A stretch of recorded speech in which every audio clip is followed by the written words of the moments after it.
They got, you know, just the straight tails. This is a Zoom trick worm, which was one of my favorite trailers. Some people like a rib swim bait like this.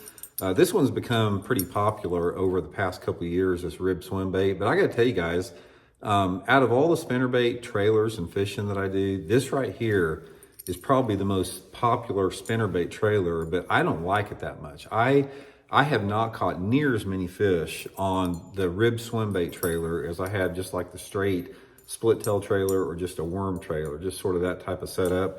But it's really just your preference. I mean, a lot of it just depends on the situations and the mood and the personality of the fish. But I got to tell you right off the bat, guys, probably my favorite setup is some type of a white and chartreuse, little blue, whatever like that, spinnerbait with a white Zoom trick worm on it. I've caught a ton of fish on this particular setup here. And I know a lot of guys, like I said, this is one of the favorite chatterbait trailer that a lot of people use, especially on a single spin, as the rib swim bait. Okay, now what I really want to talk about is the situations where you do and don't want to use a trailer, because there are specific times of the year that a trailer works pretty good on a spinnerbait and other times of the year not so much.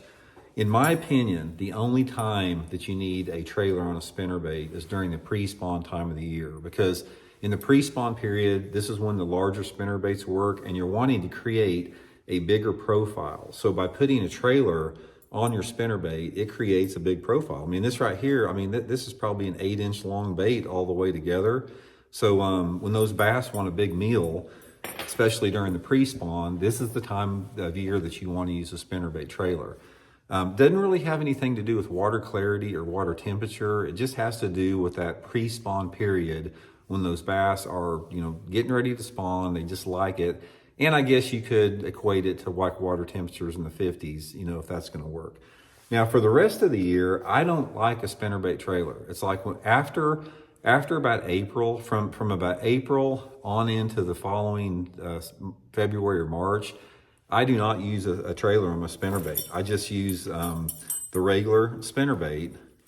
And one of the things that I do with it, guys, this will help you not to have to use a spinnerbait trailer, is when you see your skirt here, pull some of the strands out of the skirt to make the skirt a little bit longer period. See how that drops down if you pull some of the skirt material out? And if you make it where it's like uneven, like it's a little bit longer in pieces like that, it sort of acts a little bit like a trailer, but it's a little bit more of a compact profile. And I just find the rest of the year, you know, the bass prefer it without it.